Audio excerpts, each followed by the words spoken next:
Hey everybody, Riot Mort here, and we are here for the patch 11.22 rundown. It's a special patch. It's the release of TFT Gizmos and Gadgets, our 6th set. A lot to go over. This will be a pretty brief rundown. I'm not going to go into like ultra detail on everything. That being said, for some of you more detail-oriented people, there are some cool spreadsheets in here that show you some of the really in-depth stuff also. So without wasting too much time, let's jump into it and see what's going on in this set. First off, on the system changes, not actually a lot of system changes. Biggest things here are that players will no longer be demoted in ranks from Iron to Master. So let's say you're Gold 4 and you lose over and over, that's fine. You will not demote to Silver. This should help promote people to be more experimental, be willing to keep going once you reach a new ranked plateau. Don't have, ranked anxiety and be willing to keep going. So cool. It's a new set, so everyone resets to Iron 2. Hyper rating is reset to 500. So yeah, should be good. Good luck climbing. Because it's at 6, Radiant Armories and Normal Armories are gone. So you're back to getting your items from the PvE mobs. That was something for Reckoning. They're gone for now. So, yep. We have slightly reduced the drop rate of Nico's help from blue and gold orbs. Very slightly. I honestly don't know if you'll even notice it, but basically there were too many Nicos throughout the games. Lowered that a little bit. And then the hyper roll mode is sticking around this set, but it actually has had quite a few adjustments. I'm not going to go over them all here, but if you're a big hyper roll fan, definitely check out the official patch notes. They will have the full list of changes, including like when you get your augments, things like that, when the armories are, because there are still armories in hyper roll, how the gold distribution and pacing has changed. So definitely check that out. As far as system changes go, though, that's it. Still the same roll odds, still the same number of champions in each pool, all that stuff. Nothing too crazy this set. On the item side, Zeke's, Titan's Resolve, and Ionic Spark got new art. You can see the new art there in the top left corner. But otherwise, they're the same items. Deathblade, now flat AD, doesn't stack. It's basically the lots of AD item. Archangel's Staff. This basically is a stacking AP item, so it's worse than Death Cap at the start of the fight, but 12 seconds in becomes as good and then starts getting better than Death Cap. If you have long fights, Archangel's Staff is a great way to get a lot of AP. Banshee's Claw, this now, basically, you can't stack it to block multiple spells. You can only stack it to block a bigger spell, but you can only get one Banshee's Claw, block one spell. Pretty simple stuff. Hurricane, no longer procs on hits, but does come with AD. If you're a champion that likes AD, this item got better for you. Bramble Vest, a little less damage on it, a little more armor. It's the lots of armor item. Otherwise, it's still Bramble Vest. Dragon Claw, it's the lots of magic resist item. The only difference here is that now, instead of hitting for like 30% per cast, it dropped down to 18, but there is a shorter cooldown, so it can hit more people. That way, like, a blue buff champion won't burst themselves down. Hextech Gunblade is now actually very much like Radiant Gunblade. This allows champs to deal damage and heal an ally. Pretty cool. Static Shiv got some bonus attack speed. Jeweled Gauntlet got a little bit lower crit strike damage, but a little higher AP. Quicksilver got some bonus attack speed. Giant Slayer's Threshold went up a bit, so it's harder to proc it, but if you can't, there's a lot of high HP enemies in this set, so it shouldn't be a problem. Still a very good item. And finally, Force of Nature is gone. It's now called Tactician's Crown. Cool new art. Otherwise, it's the same thing. So, all right, traits. With every new set, there are new traits. Again, not going to go too in depth, but Academy is all about getting a bunch of AD and AP, and the longer the fight goes, you get even more. They learn as the fight goes. Pretty cool.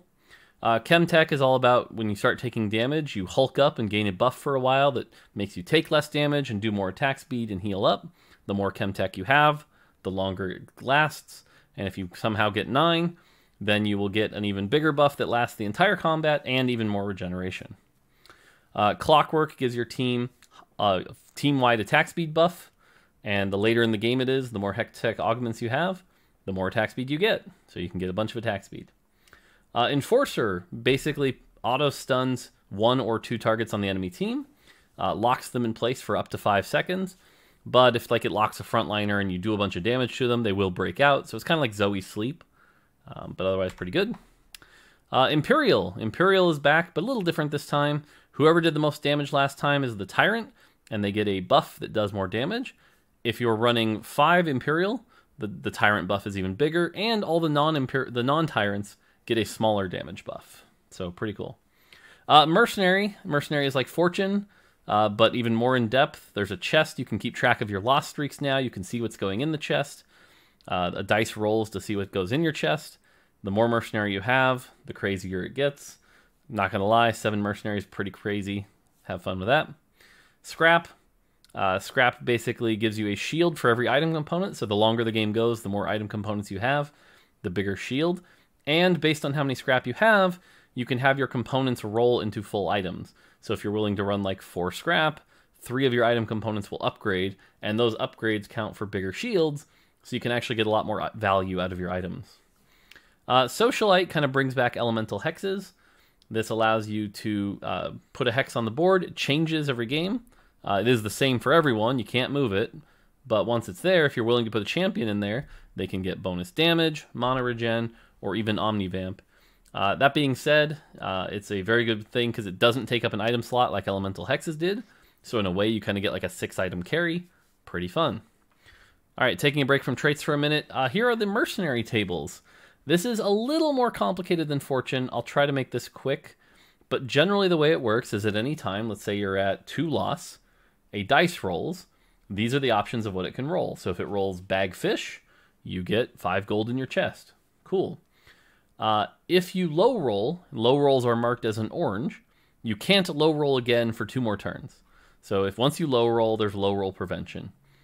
And if you don't high roll, that's the green ones, the high roll is increased by 5% every round until you do high roll, taken out of the low rolls.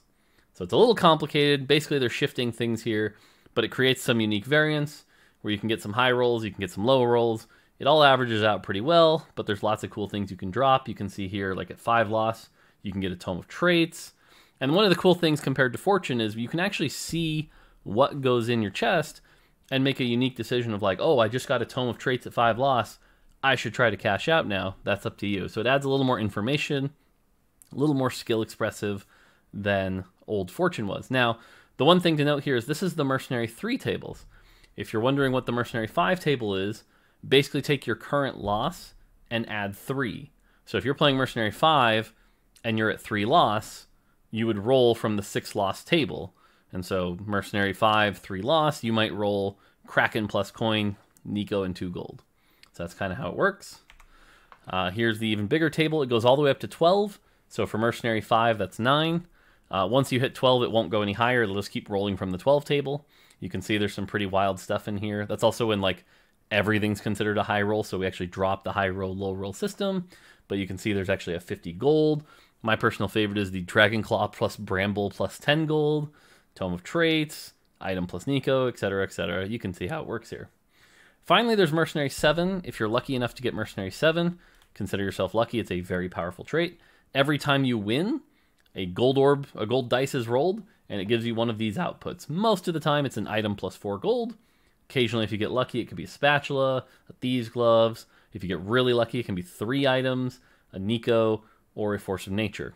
So, lots going on here. Mercenary, very fun trait. I think anyone who's tried PBE can tell you, a lot of fun. Honestly, might be a little strong, but have some fun with it. All right, back to traits. Syndicate.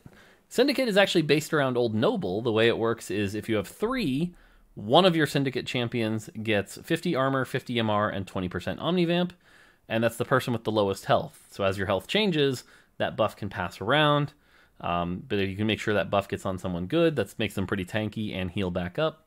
If you have 5, it's all your Syndicate champions, and if you have 7, that buff is increased to 75 armor, 75 MR, and 30% Omnivamp. So pretty cool trait there.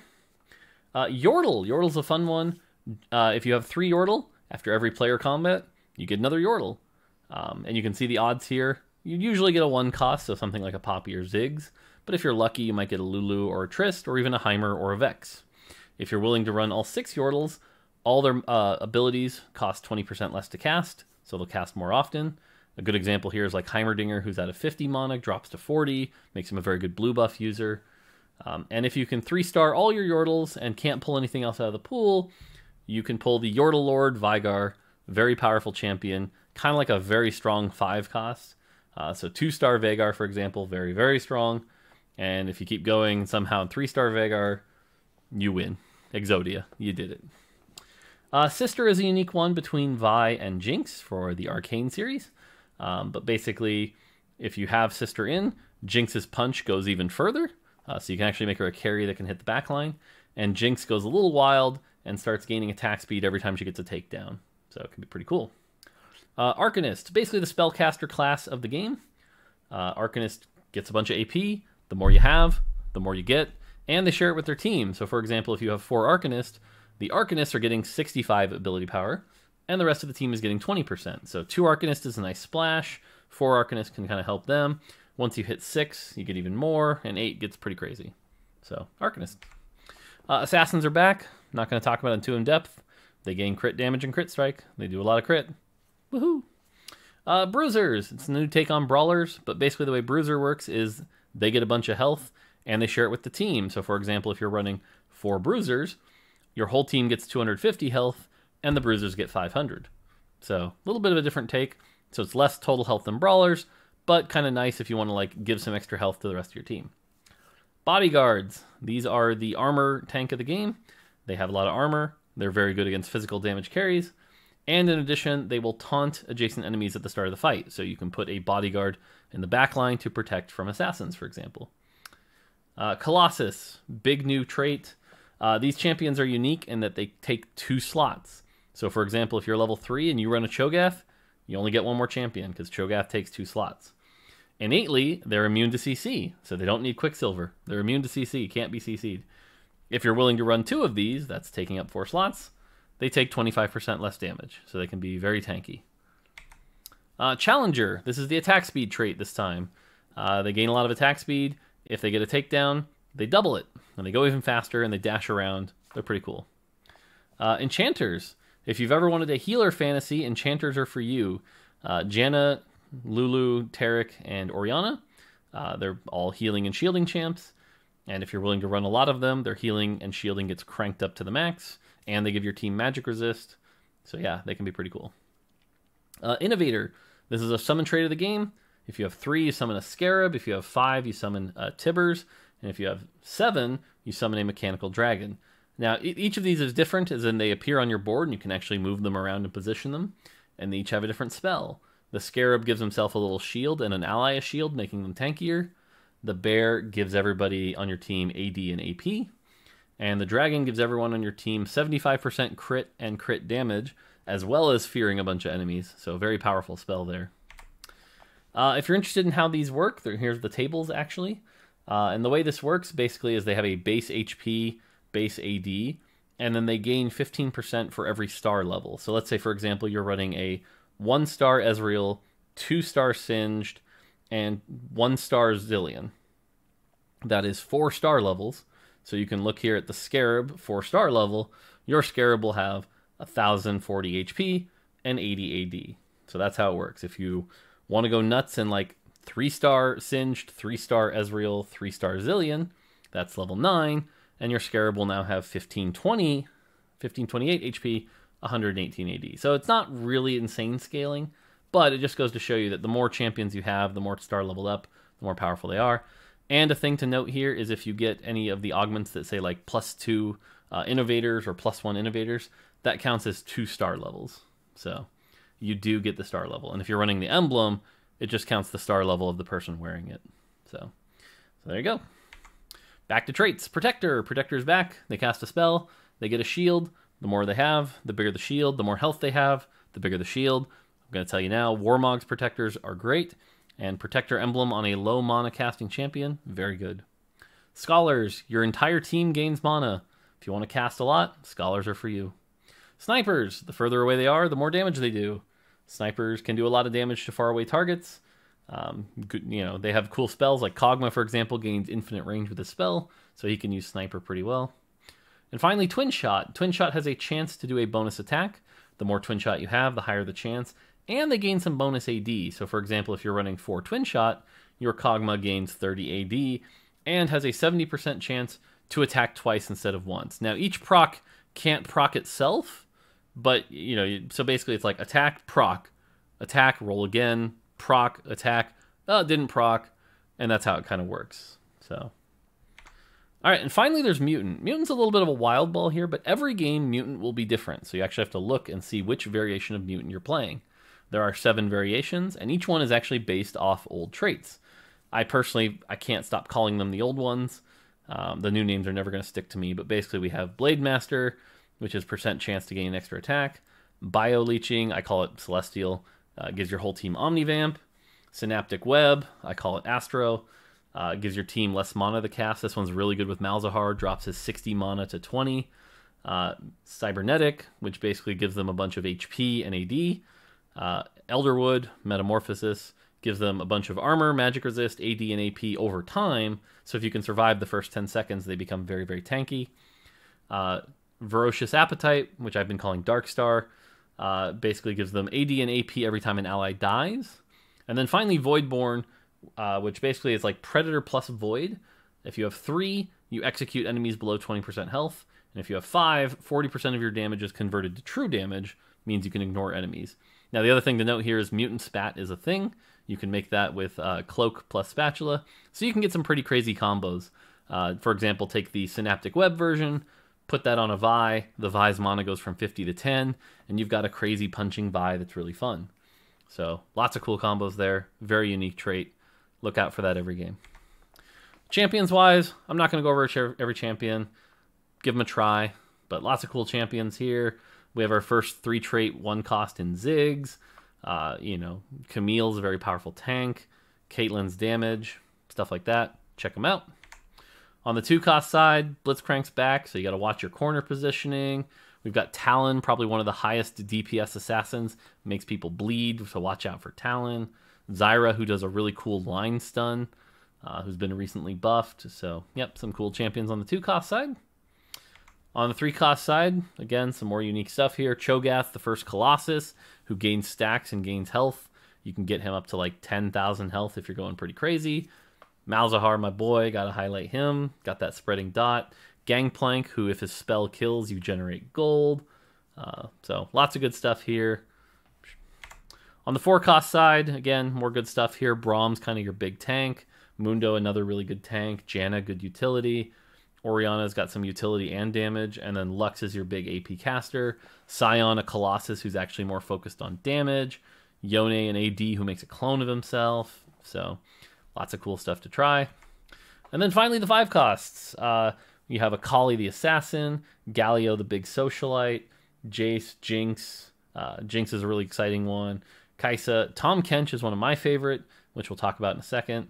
Victor, and Yuumi. As far as unique traits go, Jace is a transformer. If you put Jace in the front 2 rows, he uses his hammer in melee form, giving him extra armor and MR. If you put him in the back 2 rows, he uses the gun version, giving him extra AD.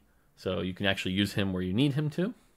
And then Cuddly, for Yuumi, is basically another part of her spell, because her spell is a big AoE CC, but she can actually attach to people, become untargetable, and give them a shield. And so once that shield wears off, she pops off and then 2 seconds later reattaches. So very good utility from Yuumi.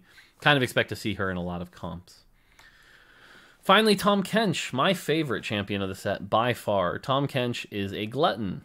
What Glutton allows you to do is once per turn, you can feed him a champion, and that champion will give him stats.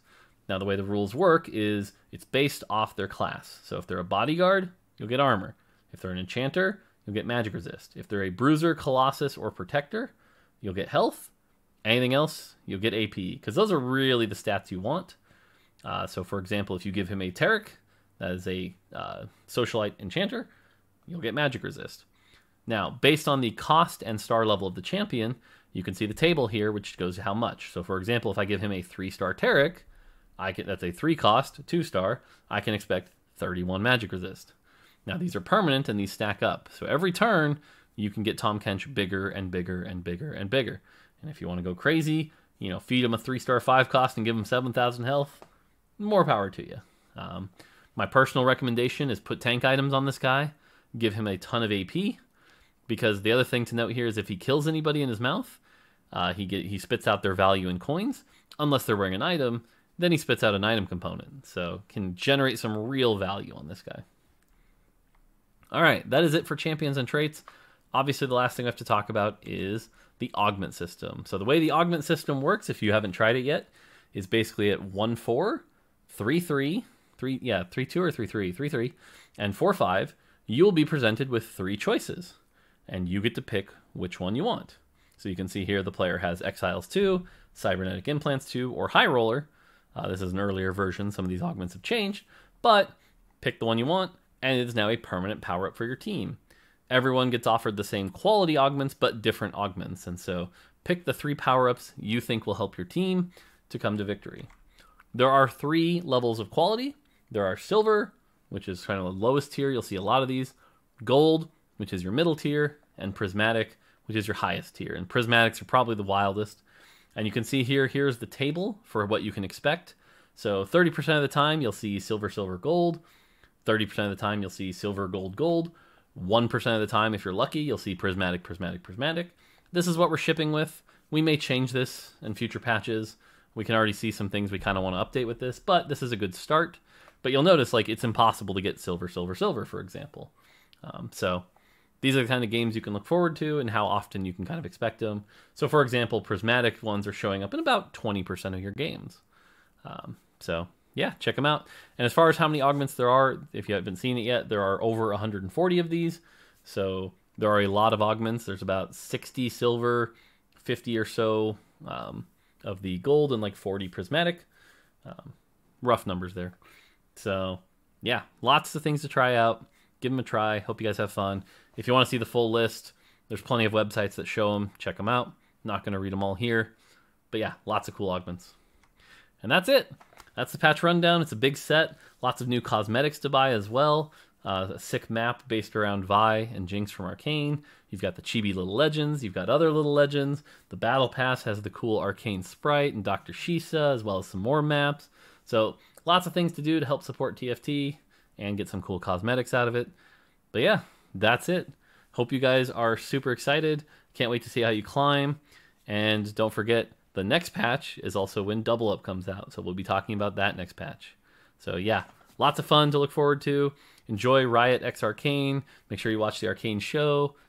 Play lots of stuff. Have a bunch of fun. Should be great times. Can't wait for you guys to experience it all. Riot's been working really hard on this. So yeah, on behalf of me and the entire team who worked way too hard to make this happen, hope you guys have a blast.